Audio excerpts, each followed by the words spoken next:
Why are you doing this?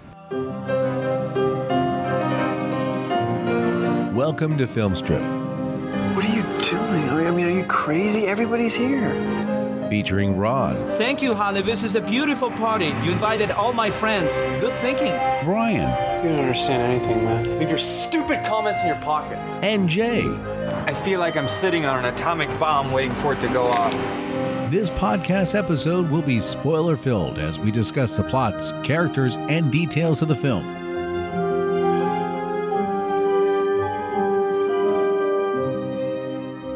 Welcome to Filmstrip. I'm Jay, And I'm Brian. And I am Ron. and this is our review of The Room. Written, directed, produced, conceived, and starring Tommy Wiseau, along with a lot of other people. His line producer, Greg Sestero, Juliette Danielle, Philip Holdeman, and Carolyn Minot. Released in 2003 on a budget of $6 million, it grossed $1,800, $1,800 at the box office, but it's gone on to become a cult classic, to say the least. Now, this is a record-breaking moment. Brian, up until this point, Donkey Punch had held our record for the lowest box office total of all time, but now The Room has taken the mantle some 3 years later. Donkey Punch, and that means that all the other three leprechauns have made it to the theater. I'll beat that. This is true. So, well, now, first things first, all right? Now, obviously, you heard it in the intro what the deal is here. We're nowhere in small popcorn territory. There is no denying that. So that's out of the gate, all right? But how did we get here? Well, Ron, you and I have gone back and forth on social media and emails for, gosh, I guess about 6 months now about what's the worst movie you've ever seen that was actually released in a theater. Because, you know, there can be bad films that never even got, you know, any kind of distribution and such. So you have offered tonight's choice, The Room. And folks who have listened to any of our podcasts long enough or follow me on Twitter know that my choice for that is After Last Season. We'll talk about that next time. Brian, you basically got here because I wouldn't shut up about this on Instant Messenger to you and sort of drug you in as the special guest referee because I believe as you told it to me, you tried to watch 10 minutes of The Room once and it nearly made you throw up. And then you did watch 10 minutes of After Last Season and asked me, what's with the paper mache MRI machine? That's correct. Yeah. So, I mean, we've talked about The Room a couple times over the years, and that was always on the short list of things that we may do in the future because it was so bad you had to. Yeah. And we've also talked about After Last Season, but you didn't know where your copy was, and so obviously you found that, which is great. Because let's face it, there's just not a lot of copies out there. This is true. That is a hard thing to find. But really, this is we're doing this now because, Ron, among the many other things you've brought us, the lovely Golden Globus, films that we've reviewed and some other things, and of course, a connection to Den of Geek and Popeye and stuff like that, you really championed this as this must be done, this must be reviewed. And I said, you know what? I think if we got somebody that strong behind it, I think we got to give in and do the two for here, The Room and After Last Season. So tell us about your background with The Room, if you will, Ron. My first exposure to The Room was I used to be a consistent watcher of Adult Swim. And one April Fool's Day, I turned it on, and instead of cartoons, I've got this weird stringy-haired gargoyle man mauling this mortified-looking blonde woman, and this guy, and they're drinking scotchka, and they're eating pesto and pineapple pizzas, and it turns out it was an April Fool's Day joke, and Tim and Eric of Tim and Eric Awesome Show, Great Job, and a bunch of other stuff were big early kind of champions of The Room, and they went to Adult Swim with this idea. So I saw this movie and I was like, all right, I got to see this thing for real. So I went and I tracked down a copy of The Room at my local video store, and I've been Amazing to find it. Oh, well, I'm lucky to have Wild Woolly Video, one of the best video stores remaining in the country. And they have a great selection of weird and terrible garbage. Awesome. But unfortunately, they don't have After Last Season because I've tried and tried. I think I'm one of the only people in North America that does. But yes, after I saw that, I got obsessed with it. I hunted it down. I've been to a couple of different screenings. I've got Greg Sestero's book, The Disaster Artist. Which they're currently isn't that been an option to be a movie with like Paul Giamatti and James Franco or something like that? Yes, James Franco is gonna play Mark, the line producer. I can see that. So, Yeah, it's gonna be phenomenal. who's really gonna be looking forward to it. Wiseau? That's what I want to know. Oh, clearly he's just gonna play himself. Or Nicolas Cage. So, Oh man, don't even start. That's the best casting you could have given me. yeah. So, But yes, I've actually got an autographed copy of the Blu-ray that Tommy Wiseau sent me because I bought it from his web store. Wow. And it came with a free autographed picture, and it was in a Tommy Wiseau underwear themed plastic bag because he has his own underwear line. oh my disgusting. graciousness. Well, I knew Yeah. you had a signed copy because you sent me a picture of it, and I was like, "Wow!" Now that's like buying the cereal. That's going in deep, man. Yeah, and it came with a great headshot from probably 25 years ago that he also signed to me and my wife Holly. Wow. Now, the background of this though is this was a play and then it was a book. How did it get to be a film, and how did Tommy Wiseau get $6 million to make it? Yes, it was originally a play, then it was a 500-page book, and then it became a film script. Long story short, Greg Sestero was actually getting some acting work and some attention, and at least according to the Disaster Artist, I mean, take that for what it's worth, Tommy got jealous that his friend, who was the handsome All-American, doesn't look like a creepy French monster, doesn't look like the castle freak, was getting this attention, and he just decided, I'm going to make myself a star, and I'm going to write me a movie with all the passion of Tennessee Williams and none of the ability to use the English language. And so, thus, The Room was born. As for the financing, there's a couple of different stories out there. Tommy says he earned the money himself by selling fake leather jackets. Apparently that's good in San imported Francisco. Yes, in San Francisco, that he imported from South Korea. He does have a clothing store called Street Fashions USA, and he owns several commercial properties in San Francisco now. So, I mean, he's clearly got money coming in that may or may not be tied up with the Eastern European mob. But, that's a little hearsay, Yeah. and I wouldn't want to drag an otherwise innocent monster's name into the mud like that. Brian, you mentioned it before. You and I had talked about this back and forth. I will say honestly, I had only seen pieces of this, and generally, like around a room with a group of friends, like, oh, we got to watch this. Like it would be on Adult Swim, or somebody would have it, and we'd throw it in for a few minutes. But I never sat down and like paid attention to it purposely. I watched this thing 3 times for this review, and just to be able to consume it and get it in. So I feel like now I am really like a fan of the Room, whether I wanted to be or not, because I watched it several times for this. Now, Brian, have you ever seen it all the way through? Not until now. I've had a bookmark of the YouTube channel that had it for several years, and then I was cleaning up my computer and deleted it, and so when I went to look for it, I couldn't find it again. But thankfully, Vimeo has it, and that's how I watched it. And Ron, of course, you have your multiple copies, one of which is autographed. Yes. It was just that I think I lost the DVD subconsciously, so I'd have an excuse to buy the Blu-ray.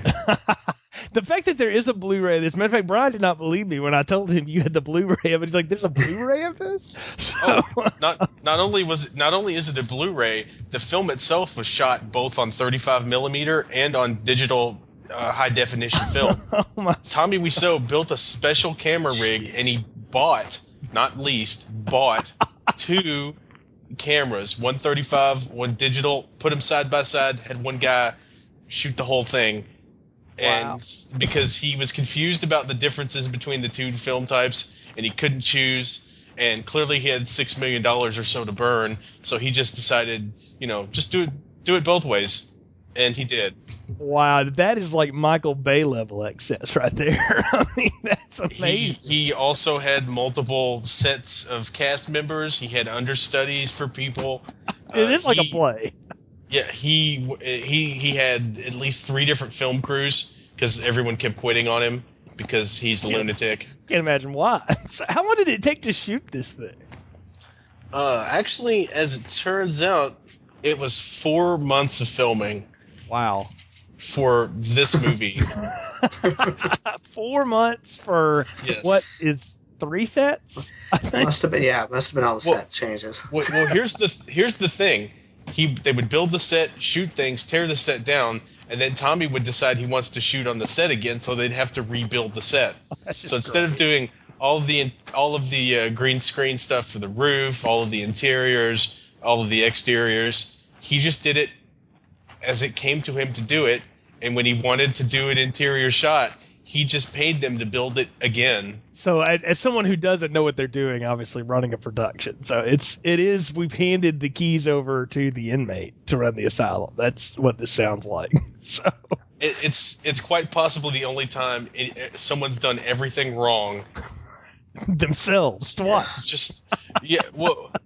Everything you could do wrong, he apparently did wrong during the production. I mean, at one point, Carolyn Minot, the lady who plays Claudette. Yeah, Claudette. The beautiful Lisa's mom. She got overheated on the set because they built the set in a parking lot of Burns and Sawyer, which is the place where Tommy bought the equipment. And because there was no air conditioning or anything on set, and it's like 95 degrees and she's in a sweater, and she's a million years old, it goes without saying she passed out. Yeah. Oh my gracious. It's like there are probably, I know Greg Sestero wrote a book about it. There's probably, everybody could have written a book about that if they had wanted to. Goodness gracious. There are some other people who are apparently also writing books, but I could not recommend this book highly enough. It is the most entertaining train wreck imaginable, especially if you read all of Tommy Wiseau's parts in your best Tommy Wiseau impression. Well, speaking of which, why don't you do us the plot summary, if you do it in Wiseau's voice or not? Explain to us what it is that The Room is actually about. Not so much what they did, just what is it about? Yeah, please tell me what I watched. Okay. All right, if I start laughing, I'll start again from the top. Johnny, the author Tommy Wiseau, has the perfect life. He has nice job as banker. He has townhouse with roof for parties. He has Mercedes-Benz. He has Denny, played by Philip Haldeman, who is like his son. He loved like a son. And most of all, he has beautiful girlfriend named Lisa, Juliet Daniel, who looks so beautiful in her red dress. Unfortunately, Johnny's life is far from perfect beneath the surface, as Lisa, and by extension all women, are not to be trusted. Lisa is cheating on Johnny with his best friend in the world, Mark, Greg Sestero, line producer. Lisa grow more and more manipulative, mistreating Johnny, who buys her flowers and a red dress. Lisa began to tell her mother that Johnny hit her, which he did not, and cannot seem to decide between financial stability and Mark's scruffy beard. Everything comes to a head on Johnny's birthday. He gets in a fight with Mark, Lisa slut around, and eventually Johnny can't take anymore. Leaving unresolved subplots in his wake, Johnny trashes his bedroom, makes love in Lisa's red dress, and then kills himself while everyone stands around and cries. I don't know if that's a good Tommy Wiseau or a great Peter Stormare from Armageddon, but it's dead on. Take your pick, man. I gotta say that was more entertaining than the movie. Yeah. Can you just remake it with you? That was great. Maybe you should play Wiseau. Wow. What a story. Yeah. Makes love to Lisa's red dress is my favorite part. Well, when I read that, after you had written it, I thought, yeah, that's a good way of saying it. I couldn't tell if he was convulsing or humping it, but I guess we'll get there. There's time before that. No, apparently he was in the original script. He is humping it. Oh, wow. And I think they kind of talked him out of that one for. I wonder how. They didn't seem to talk him out of any other damn thing on this. So. Who even knows? Wow. That's the power of Greg Sestero's beard. I guess so. Where to start? I mean, usually, even with like the worst of the Leprechaun sequels, I felt like there was at least a place to begin. But with this, I guess we just have to talk about the characters. And let's talk about good old Johnny here, the longest-haired banker I've ever seen in my life. Guys, I know a lot of bankers, okay? I've trained a lot of people to go work for banks. And one thing is certain, you cannot look like that and work at a bank. Under no circumstances. So, okay. So Johnny is supposed to have the perfect life here, right? But underneath all of it, he's really paranoid about everybody betraying him, sort of non-sequentially. That's really what happens here, right? Yeah, basically. The way I saw it is that apparently he's the most popular guy ever, except for when his girlfriend or fiance cheats on him. Then the only friends he has are Mark and Lisa, and since they don't like him anymore, he has no friends. He has Danny and the random psychologist. Well, he don't care. The random psychologist, and then whoever the heck that was at the party at the end. And let's not forget his best friend Doggy. Oh gosh. Well, just when he walks in the room, I mean, it is a startling moment. You cannot not just burst into laughter the way he walks into that living room. I felt like I was watching, bad casting outtakes from Days of Our Lives, because that's the set. It looks a whole lot like that. Oh, did I tell you about the set? I did, didn't I? Well, I could tell the podcast listeners. The set was a display in the window of like a thrift store. and Tommy Wiseau liked it so much he bought it and said that's the set for the room. Everything except for the TV stand, which is the weird Roman column things that's sitting under the TV. It's all from that thrift store. Wow. Yeah. And there are spoons in artwork everywhere. There's not a shot without a spoon in it. That's why you throw the spoons at the screen. I wondered what that was all about. You throw the spoons every time you see the spoons on the screen. You chant "Go, go, go" when they do the tracking shots across the Golden Gate Bridge. And you cheer when you get all the way across, and you boo and moan and act upset when you only make it like halfway. This is like its own Rocky Horror. Yeah, it's like Rocky Horror with more misogyny towards Lisa. This is true. Yeah, I was gonna say like you could boo every time Lisa looks at the screen. So let's just go to her. I mean, I think we've already nailed it. Johnny's a weird French monster. Lisa. Okay. Brian, you tell me. I'm going to go to you for a minute because we talked about and picked on, rightfully so, some of the female leads of, let's just go, the Leprechaun series, but also the Buffy series. Is Lisa the worst actress of all of those? The worst character that we've encountered in all of these podcasts? She's right up there for me. She's up there pretty high. You know what? Every time she came on the screen and talked and did anything, I swear I was looking at Courtney Love. Oh, yeah. Honest to God, I'm like, oh, this is like Courtney Love. Ugh, gross. Yeah, but worse. Yeah, I don't know. So pretty even. That's pretty amazing. I had not thought that, but you're right. She is a bit of a ringer for it. And what's weird is I looked up her IMDb page. She's a totally different looking person with that dark hair. I'm like, I can see why you didn't go back to blonde after this. I don't know that you would. And you told me, Ron, offline that she was not the first choice. Heck, maybe not the second choice to play this, right? She was actually the third choice. She was originally playing Michelle, who shows up in, the second act to make out with Mike and set up the whole me underwears joke and then disappear. Yeah. Second act in quotation marks. Yeah, I was going to ask you a question about that. She looked familiar to me.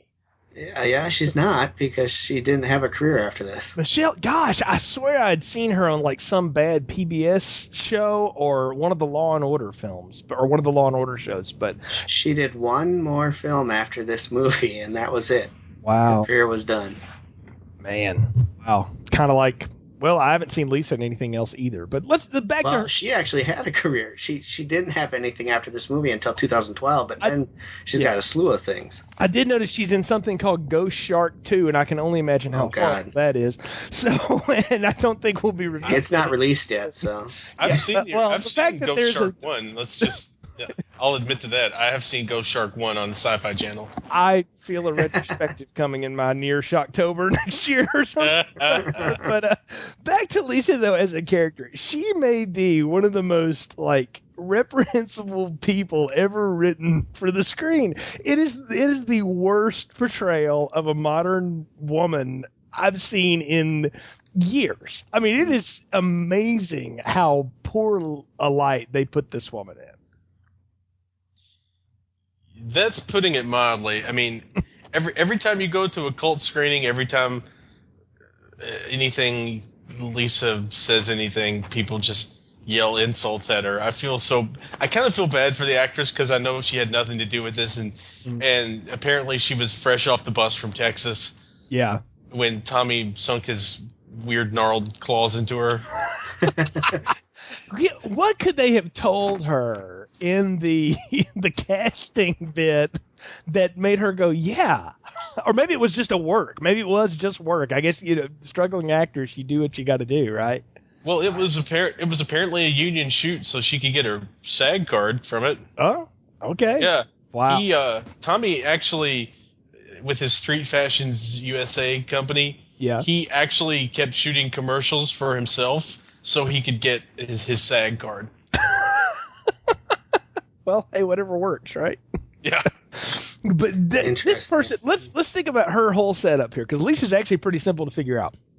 She's got two choices, right? Either be the 50s June Cleaver wife that her mother and apparently Tommy wants her to be, or Johnny wants her to be, or go live the wild, dangerous life with Mark, who the first time we meet him, she calls him and he says he's busy as he's sitting in a parked car.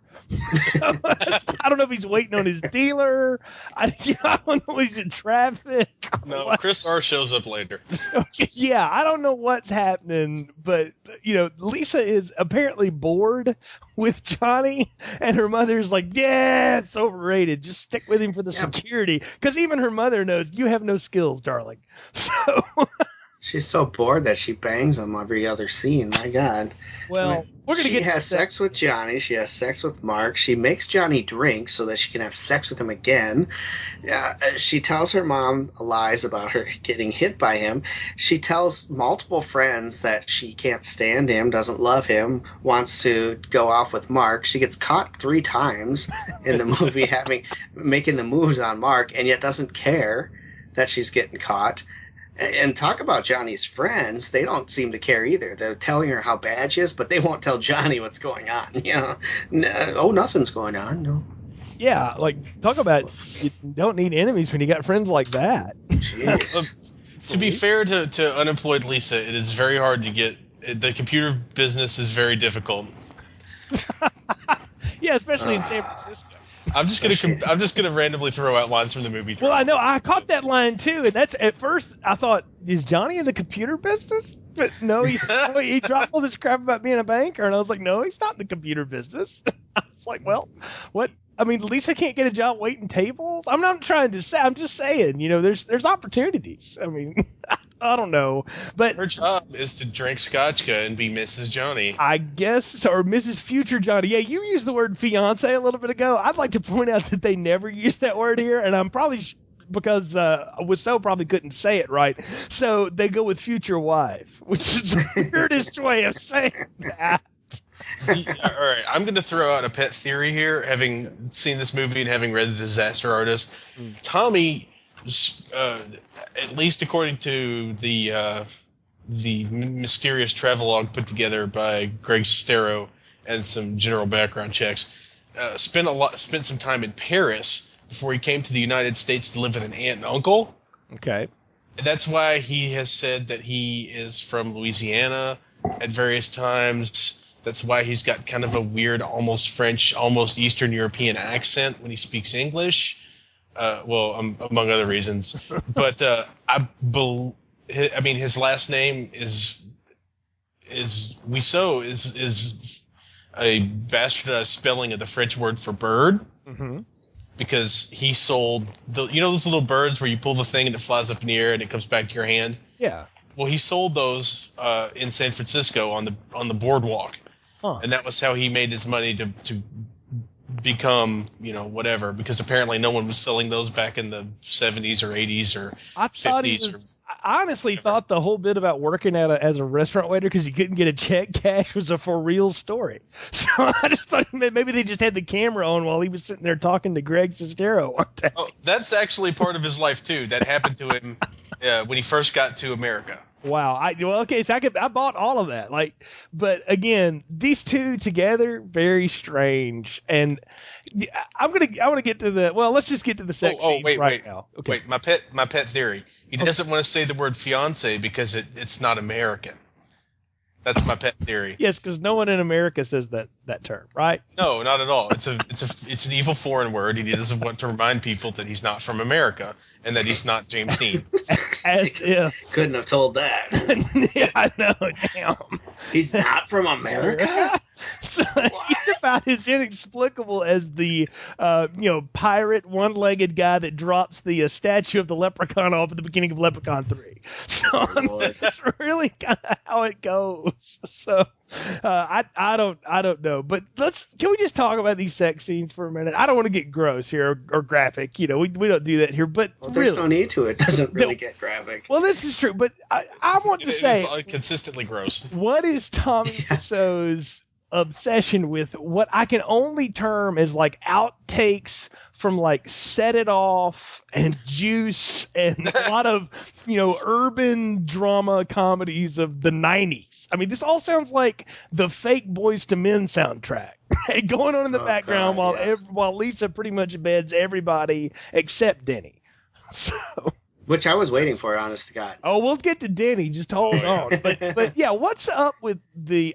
Okay, I'm just gonna say it right now. Worst love scenes I've ever seen. Ever. Dude, it looks like he's humping her belly. Yes. It does. And it's the terrible. overlay ADR of him. It was like outtakes of him taking a dump. It's like a porn movie. They put the soundtrack on after the fact.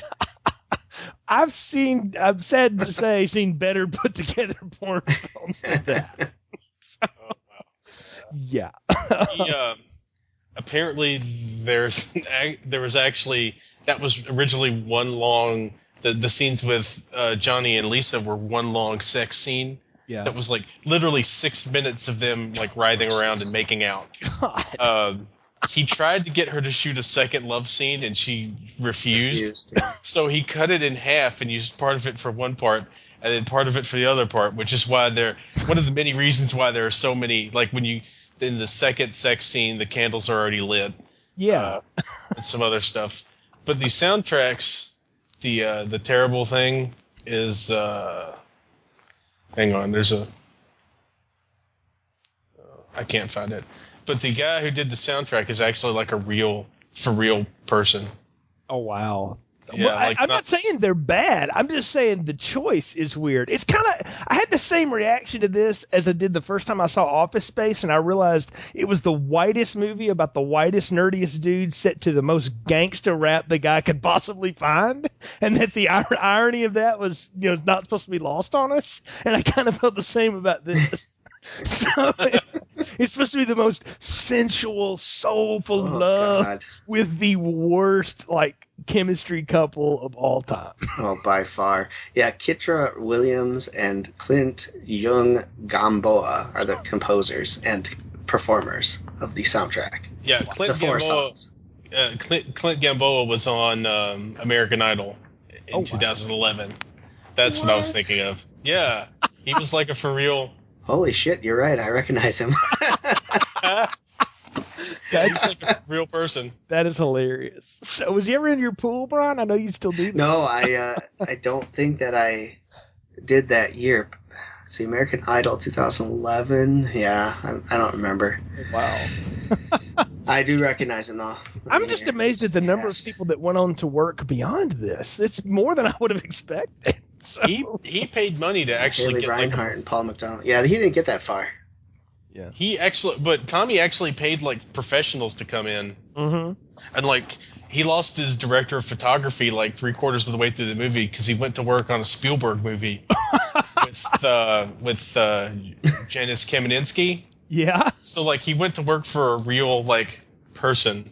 Like these weren't unskilled people. These were just You just did your people that job. he was- I mean, it was what we talk about, young Hollywood. Like they do this now. The Disney princesses are all working through their slew of them. I think Bella Thorne's got one coming out next year.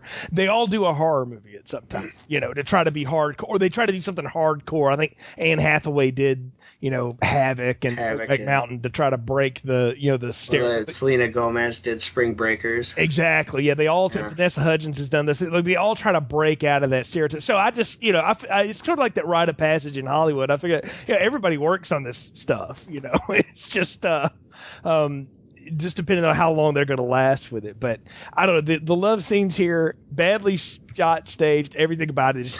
But I'll say this. I watched this alone 3 times. I could not convince my wife to watch this with me. So I watched this alone 3 times. she's missing out. I can imagine in a room full of people, this would be hilarious. Brian, you actually tried to watch this with your spouse, right? She fell asleep. Yeah. she was watching with me and commenting, and all of a sudden I look over and she's out like a light. Yeah, she couldn't get into it. How long did she make it in? I'm curious. We kept commenting on how I didn't think this movie was all sex. I think I texted you and said, "Is this seriously one long porno?" And I think she made it to the second act and then conked. Yeah, all the sex is really in the most of it's in the first act, I should say. But can we talk about Denny now? His special needs best friend. So I mean, can we? He's like a son. Yeah. Can we talk about the fact that everyone just seems to come and go as they please in this fucking house? What the hell? Hey, nobody's here. Let's go fuck in Johnny's house. Oh, yeah, good idea. Oh, who the hell are you? Oh, I'm so-and-so's mom. That'll get you killed in a horror movie. So, yeah, right. Say it. Maybe in one version of the my favorite is when they tell him, he's like, oh, yeah, no big deal. Yeah, maybe in one version of the draft, he actually became a monster and killed him. Actually, he was going to make Johnny a vampire. I can totally see this now. Yeah, he was obsessed with vampires. He wanted Johnny to be a vampire. Like, halfway through shooting, he decides he wants Johnny to be a vampire. He would be a vampire in, like, the Anne Rice Lestat versions of vampire. Exactly, yes. He was totally channeling Peter Toole, too, from Type O Negative. Oh, yeah. Yeah, great. He had the great look. Without the deep, goofy... Well, yeah, he couldn't pull anything off that way. But yeah. He also wanted them to make his he wanted one of the climactic scenes to be Johnny's car, like, flying off the rooftop. Because he's a vampire. That was going to be the vampire reveal. Yeah. Because that makes so much... Because then he'd start flying out of the car, or what?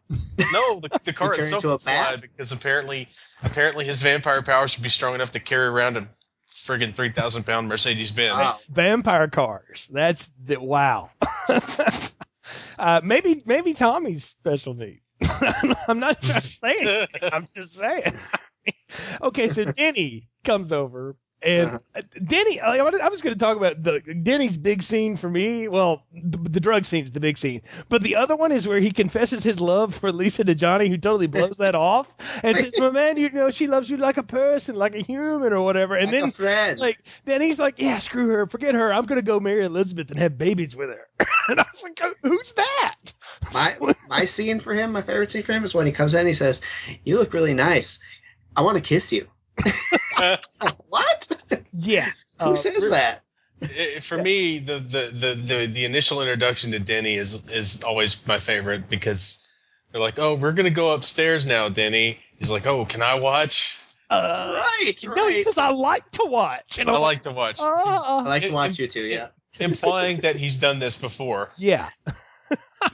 Oh, and then they're up there in the bed starting to, fool around or whatever, and he comes in and acts like, "Oh, I can play too." What the fuck? Brian, you got kids that are growing up and stuff. That's a showstopper, I would imagine. I don't know, but I'm just guessing. So, especially when it's not your kid. Yeah. Yeah, he pays for Denny's tuition. Which, do you ever see Denny crack a book? I don't know what he's studying. I don't think Denny's ever in class either. Yeah, it's always over at Johnny's in weird times. I think Denny's buying drugs from Chris R. So, or whatever he's supposed to be doing. I don't even know if Denny's smart enough to graduate from Hamburger University. Really, I mean, it's really weird. I don't get the character though. I guess is he supposed to be comic relief? Because he's not. I think so. Is that it? Yeah, it's really. I think it's just meant to show how nice of a person Johnny is, to be honest. Is that it? It's just that. I think so, because he takes him under his wing and treats him like a kid and like his own son and this and that, and he's so good to Johnny. Or he's so good to Denny. They have such weird conversations, like that whole "what movie are we going to see tonight?" I don't think so. Hard. You don't talk father and son like they do? Oh my gosh! No. I mean, I love that. Did someone fall over? He was like, you don't think so hard. I was like, what? I didn't ask you the theory of relativity or why are we still fighting in Iraq. I asked you what we were going to go see at the local, cinema. So I don't. Oh gosh, I don't know. It's just you worry too much. I'm worrying about this film way too much. But, okay, so let's talk about Claudette, please. Please, yes, Claudette. What the hell?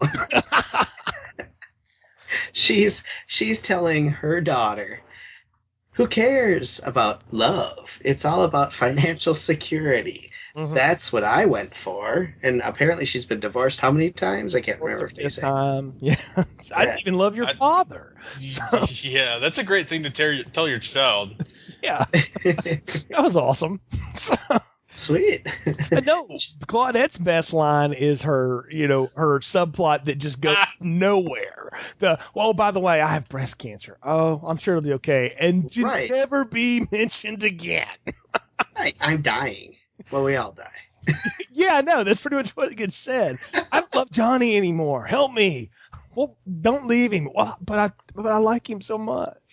That's another thing that comes up in the cult screenings. Yeah. Every time. Oh, what's that? Uh-oh. I think we lost Ron. Oh, I think we did. This happens from time to time on the old Skype calls. That's all right. It's coming back. It'll be okay. So. Da-da-da-da. All right. Sorry about that. No anyway, what was I saying? You said it happens sometimes in the cult screenings. Okay. What happens in the cult screenings is every time Claudette touches Lisa, people yell out cancer. Or like it's in you, or like other cancer-related insults. It's more like passed out on the set, man. She's giving her all. Yeah, in her first film, no less, and hopefully, it's her only film. I figured you found her off the scrap heap of the soap operas. Like, really? I did not know that. Wow. Well, you can tell she has no idea what she's doing. So delivers lines. It's almost like they were shot months apart. The inflections are all off. She gives the worst advice ever. It's like the worst parent ever. I think if she's in there for anything, I guess it's to set up that, Johnny's actually kind of smart compared to all these idiots. So she's an awful person. That's the low-hanging fruit there. That is quite low. So, I do find her. I mean, she continues on this rant though with Lisa every time. Brian, this what gets me is this: you don't need love, you just need security, or however she says it. And I'm just sitting there going, I was waiting for her to give her the pass. Like, I don't care, bang Mark on the side, all you want, but marry Johnny. Yeah, that's what I was waiting for her to say, because that's where it seemed like it was going. Well, it seems to kind of be what Lisa wanted, right? I mean, that's what she was heading off to do before Johnny offed himself. So, so true. Yeah, Claudette is a real awful, but it also brings to point how you can see Lisa become more and more manipulative, because that's the thing about her. Like, you mentioned it, Ron. She gets caught in her lies, she gets caught in her lies 4 or 5 times, and nobody ever calls her on it. I'm like, well, it's not that you're good at being manipulative; it's that everyone around you is an idiot. Okay, so this Lisa's an idiot for one. I mean, the position she puts herself in, it's like she wants to get caught. I mean, I don't know if that was the case or not, but at his own freaking birthday party, she has everybody go outside to get fresh air, all so that she can boink Mark in the house Again? again. Yeah. What the Yeah. hell? I don't know. That's And what then I'm- he goes along. Okay, so Mark is an idiot as well. I love his line. Why did you do that to me? When she first. It's told as him. if, I mean, he comes What? over. She starts serving him wine and taking off her shirt, and apparently that's all. I can't control myself. Right? Is that it? I can't do this. We can't do this. Oh, what the hell? Boom, boom. They Why were can't doing it believe on you did the that to me? stairs. Okay, I'm just right. calling Bonko on this right now. Okay, you cannot do this on the stairs. Okay, children, don't try it. Your hips are not built for that. So you cannot do this on the stairs. This is ridiculous, and especially to bad boys to men. Hey, All right, I think I'm back. you're back. Ron back. No, Let me add him back in. here it Hold on. comes. Oh, he just Yeah. fell out again. Want us to record this? So- I think it's Wizzo. So no, he really doesn't stop people from doing all this crap. Can you hear me? I can hear you Yeah. now. Okay, you said apparently, and then it went blank. Okay, I didn't know if you heard me cursing at Skype. No. But okay, good. Yeah. Well, apparently all that stuff they shot was Tommy was like, "Hey, let's go back to San Francisco for the weekend and hang out." And then he was like, "Oh, while we're up here, we'll just film this stuff for the movie." So that's some stuff that happened. And the coffee shop was apparently a real place, and the flower shop was a real place, and of course the lady playing the clerk wasn't a real, actress. That was the actual lady who owned the flower shop. Yeah, can we talk about the flower shop for a sec? Because Sure. he walks into the flower shop. Oh, And God, they're- worst scene in the movie. Okay, that's saying something. And they're like, they don't know who he is. And then they're like, oh, yeah, you're our favorite customer. And I was like, what? You didn't know who I was 5 seconds ago. Exactly. I didn't see you standing there. How can you miss that dude? Number one, how could you not instantly recognize this giant Eastern European gargoyle with a stringy Danzig wig? The acting in that scene is probably by far the worst ever seen in my life. It's so bad. It made no sense. Like the timing, the words, whatever. It's like he didn't even talk. They just overdubbed everything afterwards. Oh, you're our favorite customer. Oh, thank you. I'll take the rose. Okay. Oh, thank you. Goodbye. Are his lines overdubbed? There's lots of times I think words, so. There's words coming out and there's no mouth movement. It's And there's times when there's mouth movement that don't match the words. exactly. Basically, he could not hit his marks, and he could not remember his lines. He wrote the movie.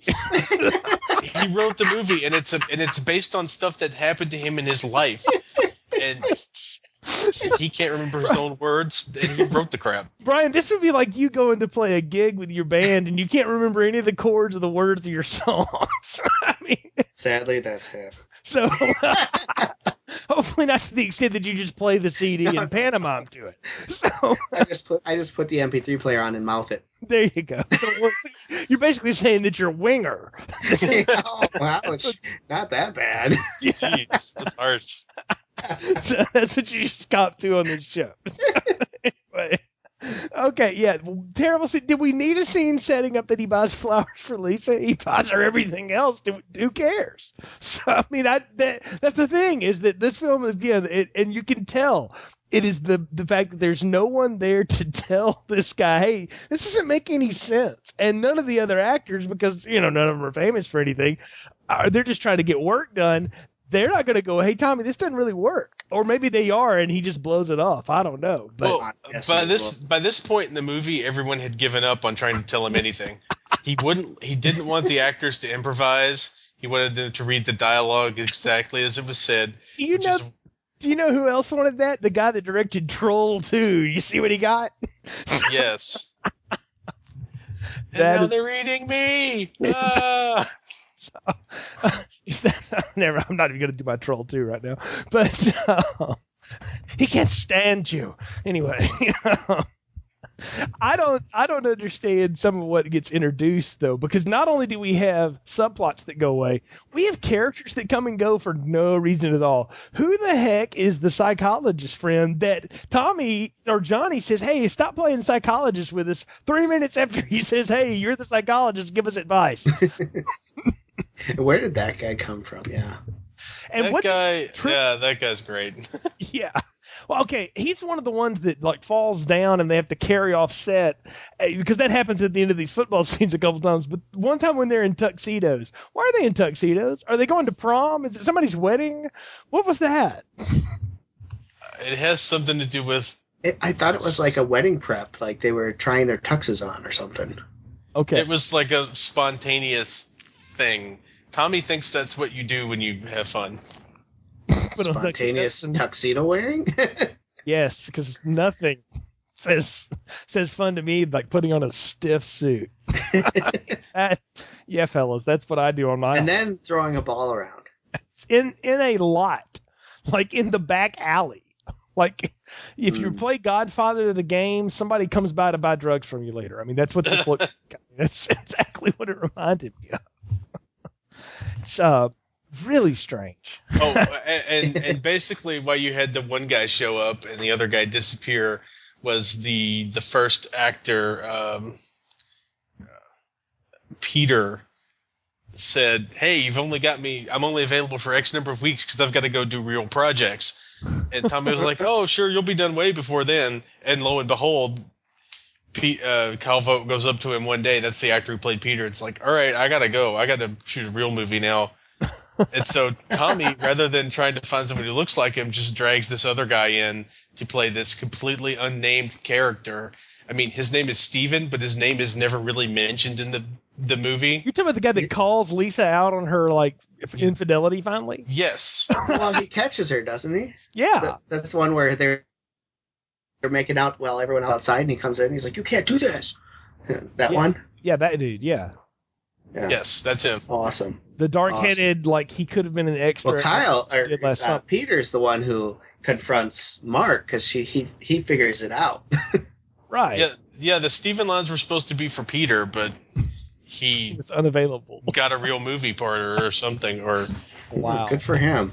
Yeah, I'm glad he works again. Yeah. You know what though? I think if anybody like bothered to know what happened here, no one would hold anything against anyone except Wiseau. Having been a part of this, like, that's not your fault. So that's why nobody holds those bad horror movies I listed earlier against the Disney princess queens, because it's like, you got to do that. Yeah, I get it. It's like when you break into professional wrestling, you got to go job to this person, that person. You get smacked around by. It used to be you get smacked around by Mick Foley, and then you're in the mid card. So I mean, you never got smacked around by Mick Foley. Let's face that. But it was what it was. Or back in the old days when I was younger, you had to go job to the Ultimate Warrior for 35 seconds, and then you got to be on somebody else's show. But anyway, point being. All of this goes down because the big party's happening, and Lisa has apparently told Johnny she's having a kid, quote, to make it interesting. Right. That was a good twist. Except it came out of friggin' nowhere. and we are expecting. And it wasn't true. That's the best part. She just decided to make this up, and I don't know how she was going to cover for it later, but I mean, I'm sure it would have been terrible. It's all in her sick, twisted mind as a way to make Johnny feel even worse when she finally dumps him. I was never pregnant anyway. I think Peter's right. She's a sociopath. She should have been a serial killer at the end of this or something. There you go. She should have killed Johnny. There we go. Well, she kind of did. But, well, for real, though. She could have. Maybe she could have just landed on him. I don't know. But I don't know. Wiseau's pretty ripped dude, so I guess he could take it. But anyway, that was the one thing else I didn't need to see, where the constant panning to Tommy Wiseau's obliques. No, don't need to know. So not that important. The party goes down, and then this is the best part for me though, is when he just loses his mind on everybody in the party, including Mark. And I love how Mark, is like, man, your woman came to me because you can't satisfy her or whatever. And then he like punches him and calls him an MF. And then all of a sudden he's like, oh, I'm sorry, Mark. It's okay. Shake on it. Yeah, let's shake on it. Get your hands off of me. He vacillates from one thing to the next. It's amazing. My favorite, though, of this movie is when he suspects something's going on. So he decides to take a tape recorder and hook it up to the phone so he can record everything that happens, right? So I'm thinking, okay, how's this going to work? So he'll tape record everything that happens. Is he tape recording whatever's happening in the house or just the phone calls or what's going on? We don't really get to a solution. Then one time she's talking on the phone and he's whatever. They just got caught, right? So he's showering or something. And she's talking on the phone. He asks her what she's talking about. And she's like, it's none of your business. And he's like, oh, yeah, I find out anyway. He goes and gets the tape, which is rewound all the way to the start. And puts it in the tape recorder, and it just so happens to miraculously have caught that conversation on tape. What the hell? It was voice activated only to Lisa's dulcet tones. That's all I can say. That's the thing. It was apparently Tommy Wiseau's answering machine. I can believe it. And I actually believe he walks around with a cassette tape in his front pocket like that all the time, too. Right? He had that was just there, and, he's got cassette decks lying by the way, around this is made in 2003. 2003. We had digital at that point, people. We weren't rocking the cassettes anymore in the answering machines. Anyway. And one of the tenants, one of the longtime tenants in Tommy's building in San Francisco is a spy equipment shop. So there was literally no excuse for him to use that answering machine. All I know is that now I understand why they never could catch the Jigsaw Killer, because they kept getting the wrong sales tape slips from this weirdo in San Francisco and watching him and all of his friends come and go at all hours of the damn night. So while Jigsaw and Costas Mandalore are out there torturing people. But anyway, oh, nice. So yeah. I think my one of the favorite anecdotes about the fight gets its own chapter in The Disaster Artist. I can imagine. And apparently Tommy Wiseau has like the strongest hands of any human being Greg Sestero's ever met. Yeah. And by the end of because they shot it like forever because they kept fighting like pansies basically. And one of the guy who was directing for Tommy says, hey, you guys are fighting like pansies. And so the next take, Tommy just straight up shoves Greg Sestero down, and he falls and smacks his head against the set.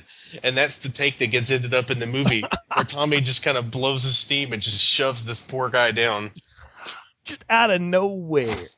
Yeah, like before he's ready for it and everything. And that's when he says, leave your stupid comments in your pocket. Nice.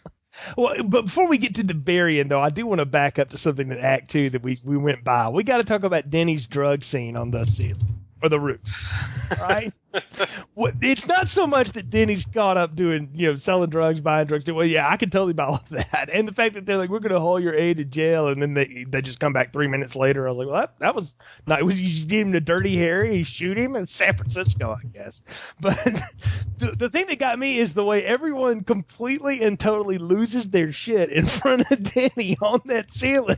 Lisa's like, how could you? And even the mother, who, how the heck does she know who Denny is like, how could, that was the dumbest thing you could ever do. Like, they all rag on this kid forever. I'm surprised he didn't jump off the roof.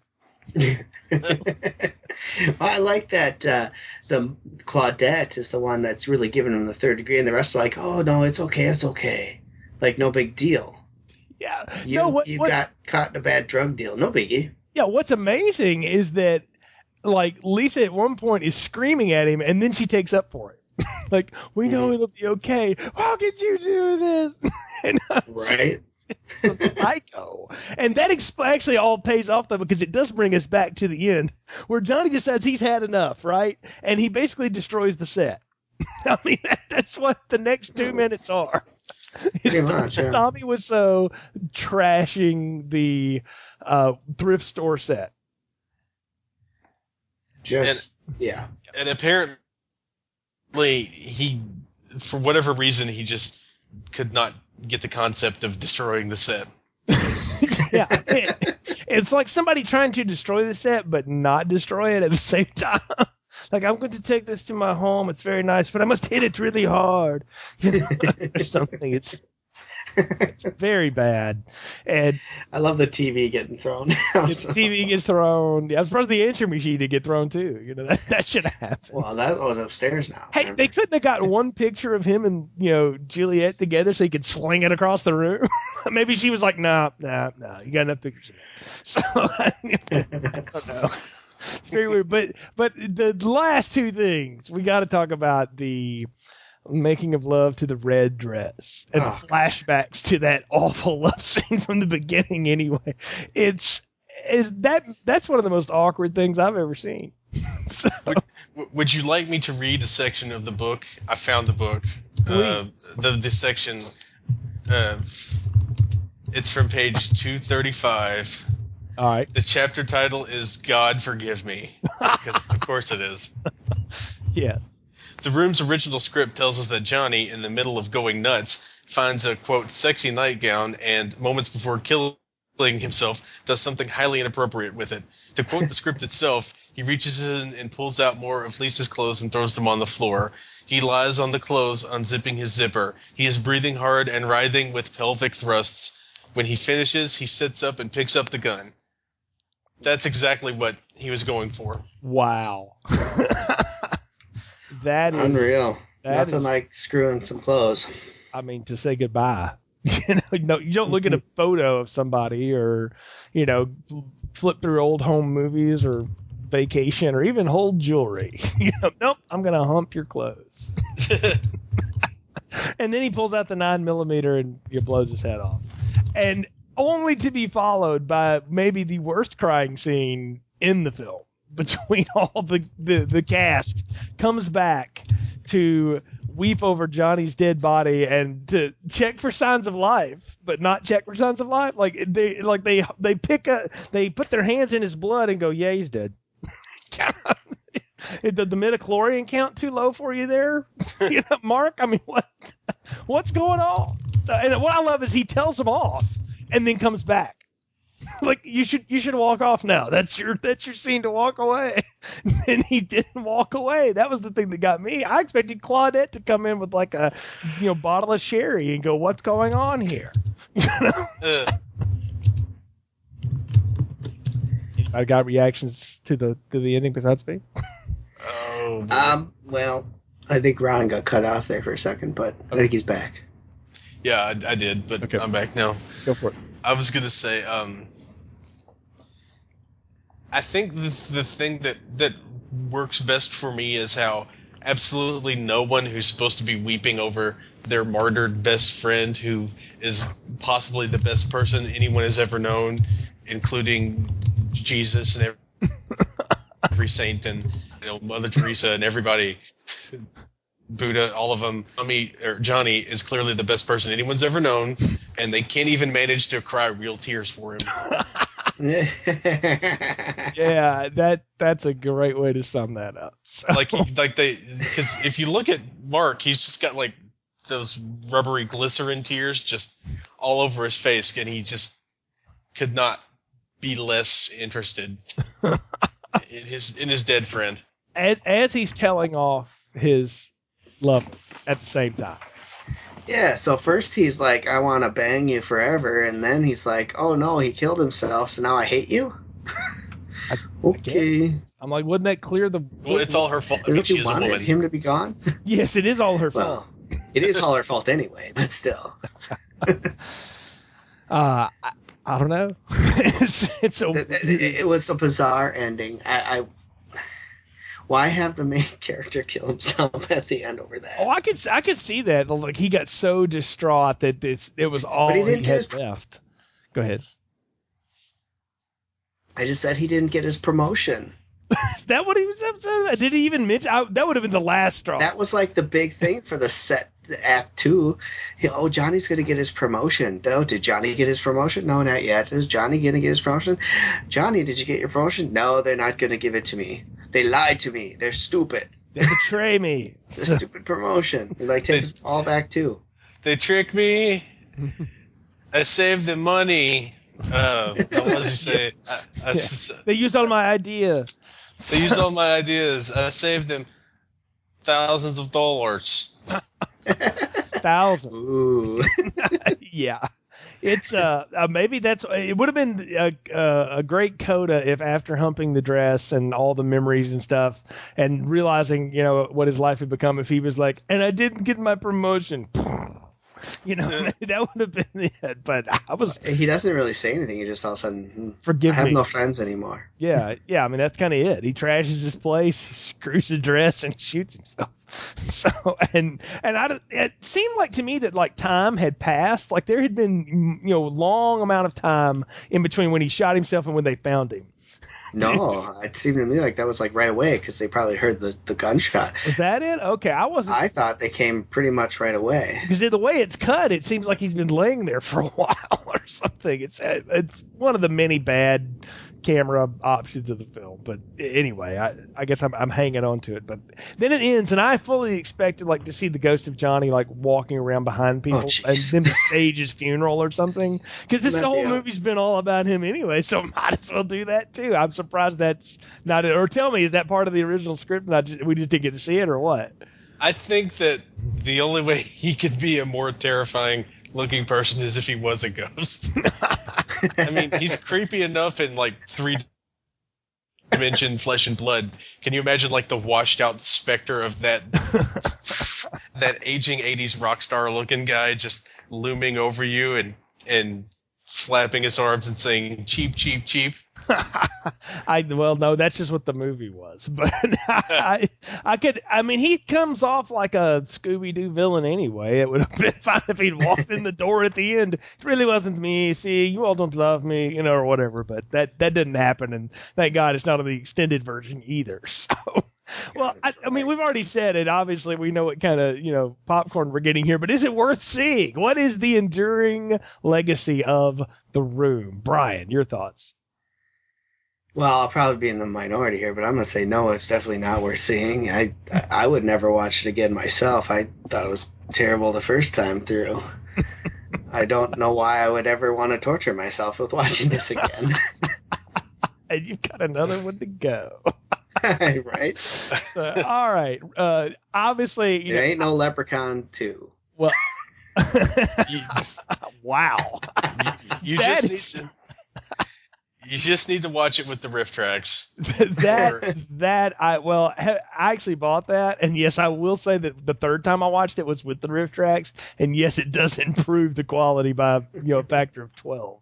So that's a good spent $3.99. So I'm going to go next, and then Ron, I'll let you finish it up because you're the fan here, so I kind of know what you're going to say. I'll say this. I will never watch this by myself again, but I definitely will do this on the Bad Movie Night if I get a group of people together and we want to do something like that. This is going to be a great way to start that because this is so ridiculous. And if I can ever make it to one of these screenings, I'm going to have to find a way to go because it sounds like a great time. But I will never sit down and watch this by myself again. I can promise you that. But maybe somewhere else in the future. We'll see. So, all right, Rod, give it to us one last time. Your enduring love for this film, what is it about The Room that you just can't get enough of? It's if you took Orson Welles and then you took him to replaced him with this Bizarro World double, you would get Tommy Wiseau. I mean, Orson Welles is a great filmmaker, writer, director, actor, one of the supreme talents of that era of Hollywood. Tommy Wiseau thinks he's that, but he's not. And in that delusion, in that complete ability to just spend money hand over fist in pursuit of some singular dream, it's probably the purest auteur film like you're ever going to get. For better or worse, this is straight up from Tommy Wiseau's brain, from his hands, from his heart. This is like, it's a statement film, And it's the kind of weird thing that really shouldn't be able to happen in the 21st century.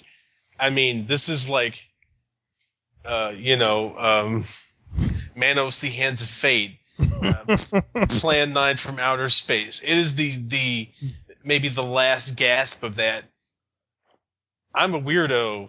This is what I want to be on my movie screen. This is my movie. No one's going to stop me. Except he had $6 million to spend on this weird disaster of epic proportions.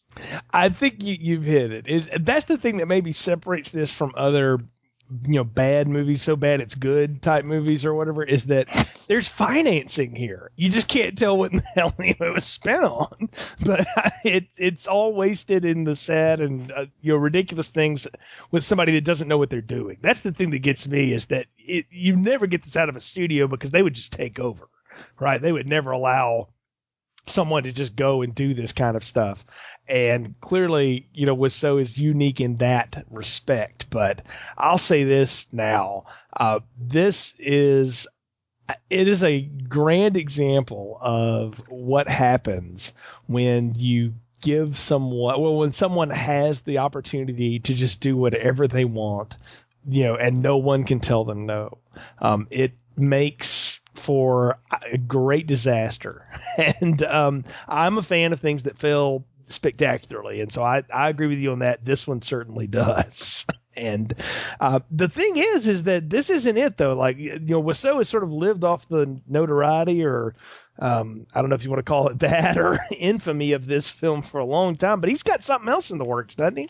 Yes, he's got an upcoming television series called The Neighbors. Oh, my stars. It's he actually started doing it after The Room. It's been done since like 2005. But it's basically him in an awful wig and a bunch of weirdos in he's like an apartment complex manager, and like a princess moves in. It's quite possibly even more insane than The Room. Wow. And it's going to be on comedy.tv apparently this fall or this spring. I forget when. But it's actually going to happen, and I could not be more excited for it. Because even though I think he's learned that his Tennessee Williams Cat on a Hot Tin Roof drama is the most ridiculous thing ever to most people. Mm-hmm. I absolutely believe in my heart of hearts that he does not care, and he thinks everyone is wrong. And I think that self-delusion is going to be enough to protect him from the corrosive effects of, I got famous for this terrible movie, the Birdemic 2, second failure. I think it's going to be great. And by great, I mean terrible. I am oddly curious to see what that looks like when it finally gets made. The trailer is out there. I'm gonna have to go check. We'll post that in the links with the show, because wow. I am really curious to see what that's going to look like once it's all said and done. I can only imagine what's coming with that. But we're not done here with our bad movie tour de force, guys. It's my turn next time. I'm bringing out the guns.